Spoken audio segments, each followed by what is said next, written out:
tarde, pessoal. Vamos começar o trabalho sobre psicologia da educação. A teoria que vamos apresentar é o behaviorismo.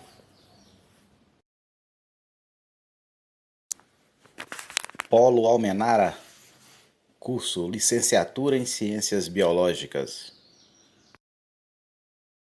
Equipe: Sinara Maria de Freitas, Crisley Teixeira Santos, Grace Kelly Batista Ramos, Márcia Siqueira Salomão, Reinaldo Francisco Prates, Rubens Gomes Gonçalves, Wanderson Oliveira Marques, William Santos Prates. O behaviorismo é um termo genérico para agrupar diversas e contraditórias correntes de pensamento na psicologia, que tem como unidade conceitual o comportamento. A palavra inglesa behavior ou behavior significa comportamento, conduta. A orientação positivista trabalha com o princípio de que a conduta dos indivíduos é observável, mensurável e controlável similarmente aos fatos e eventos nas ciências naturais e nas exatas. John Watson, 1878 a 1958, foi considerado o pai do behaviorismo metodológico, ao publicar em 1913 o artigo Psicologia Vista por um Behaviorista, que declarava a psicologia como um ramo puramente objetivo e experimental das células naturais, e que tinha como finalidade prever e controlar o comportamento de todo e qualquer indivíduo. Watson era um defensor da importância do meio na construção e desenvolvimento do sujeito. O behaviorismo possui diversas correntes, subdividindo em metodológico, metafísico e o behaviorismo radical. As duas primeiras correntes têm como principais representantes John Watson e Ivan Pavlov, ganhador do Prêmio Nobel de Medicina por seu trabalho sobre o condicionamento de cães ao associar algum som ou gesto à chegada de comida. O behaviorismo radical tem como principal representante o psicólogo americano Bruce Skinner. O behaviorismo metodológico consiste na teoria explicativa do comportamento observável. Postula que a psicologia deve ocupar-se do comportamento animal, humano e não humano, apenas quando for possível uma observação pública para obter uma mensuração, ao invés de ocupar-se dos estados mentais que possam gerar ou influenciar tais comportamentos.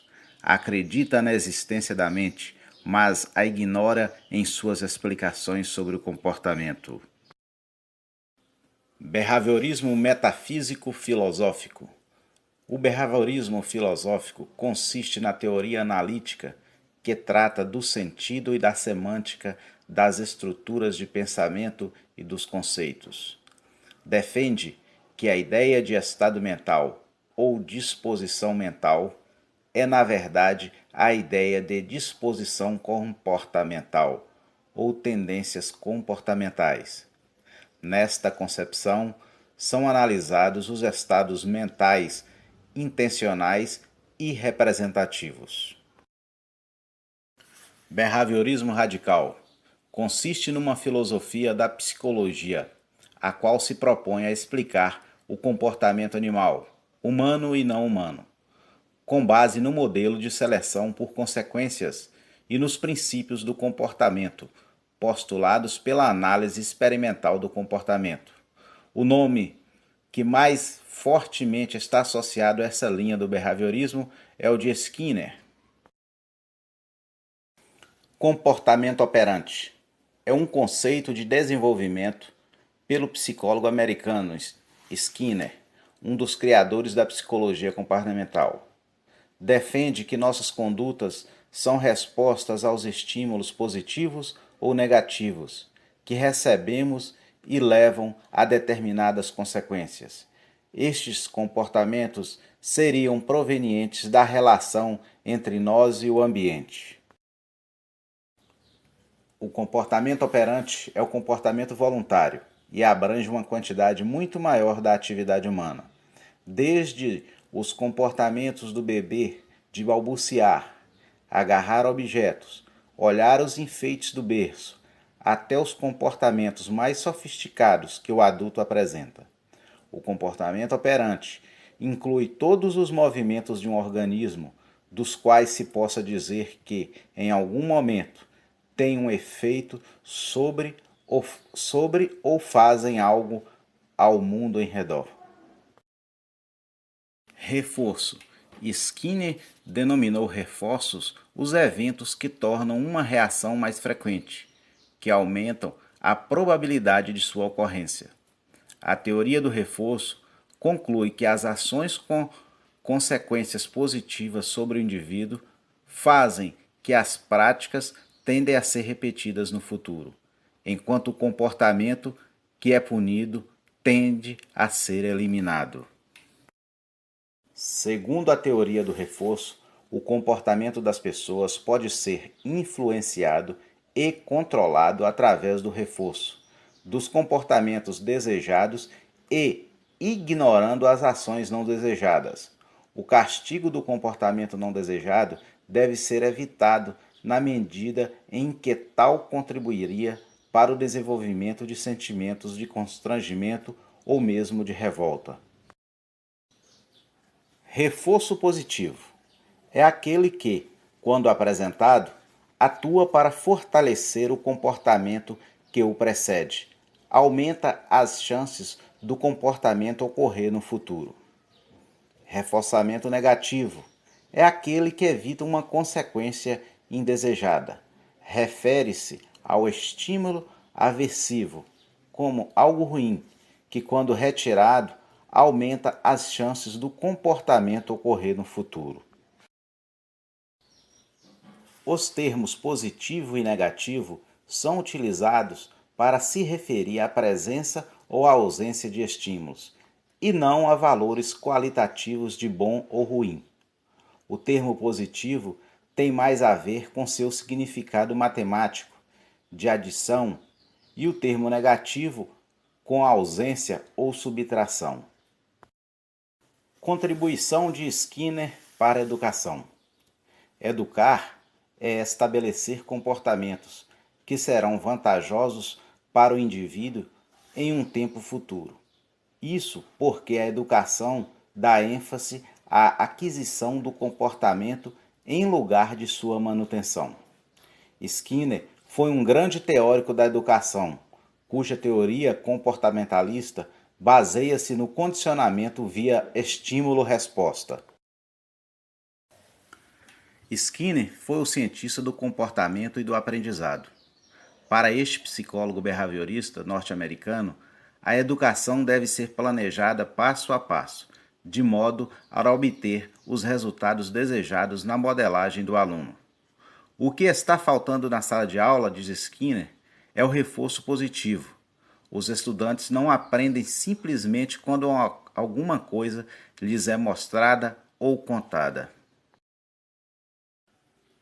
A escola está interessada em transmitir à criança grande número de respostas. A primeira tarefa é modelar as respostas, mas a tarefa principal é colocar o comportamento sob numerosas espécies de controle de estímulo. Para tornar o estudante competente em qualquer área ou matéria, deve-se dividir o material em passos muito pequenos. Os reforços devem ser contingentes a cada passo da conclusão satisfatória, pois os reforços ocorrem frequentemente quando cada passo sucessivo no esquema for o menor possível. Skinner, no entanto, afirma que os reforçadores devem ser usados de forma correta. Podemos citar, por exemplo, a criança com um mau comportamento em sala de aula. A lógica não seria chamar a atenção do mesmo, mas sim elogiar e incentivar aqueles que estão comportados. Objetivos da educação segundo Skinner: estabelecer o que o aluno não sabe, ensinar as primeiras coisas primeiro, manter o aluno constantemente em atividade, criar condições de autoavaliação e fornecer feedback constante, organizar etapas pequenas e só avançar com a certeza de domínio de etapas anteriores. Substituir as consequências arbitrárias, um estímulo intermediário que provocará a consequência esperada no indivíduo, como, por exemplo, a nota provocará a aprendizagem, por consequências naturais gradativamente, por exemplo, não necessitar da nota para que haja o interesse na aprendizagem. Da nossa casa até a casa da avó são 2 quadras. Para mim, calçada, ferragem, mercadinho e chegou. Para Valentim, pedrinhas, árvores, pedras soltas que toda vez tira e coloca, buscar encaixe. 2 ruas atravessadas para dar mão para mamãe. Poças d'água, pisoteia, alegra, refresca. Ai, que água suja, dizem uns. É água de chuva, meu caro. Ai, que delícia, apontam outros. Titi nem liga. Só pisa, pisoteia. Mas no percurso até a casa da avó, há também o que me parece mais valoroso para Tintim: os 4 encontros, estabelecidos por ele desde o início, que nem sei precisar quando foi. Nesses eu só respeito e acompanho, só olho e vibro. O primeiro encontro é com seu João, morador de rua e flanelinha daqui da rua, com quem o pequeno sempre conversa. Oi, meu amigo, vai passear? Blá blá blá, o pequeno a soltar beijos infinitos e abanar, até não mais enxergar. Quando seu João tá dormindo, Tintim passa sussurrando, falando baixinho e respeita o sono do amigo.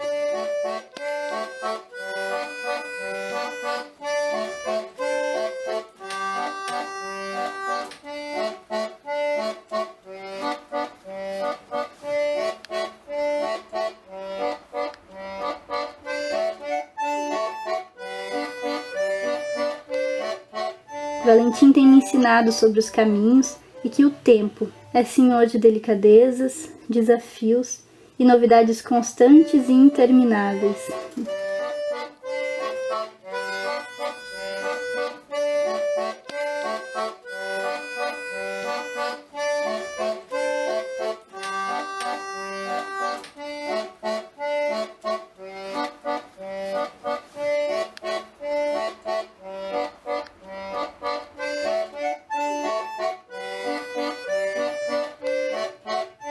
O segundo encontro é com o Jorge, guardador de carros do restaurante da esquina, que, baiano como o pai, fica do outro lado da rua e todos os dias atravessa para conversar com Tintim, que o aguarda também diariamente ao vê-lo do outro lado.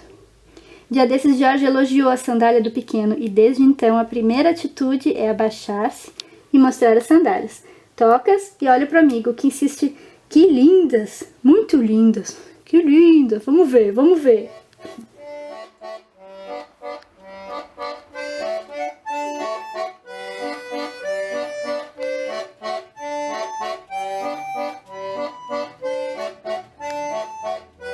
O terceiro encontro é com o homem do mercadinho. Quando tá com seu gato, o encontro é ainda mais vibrante. Carinho, tropeço, atrapalhação. Mas quando não, o simples ver o amigo e jogar-lhe beijos já é suficiente para seguir em frente.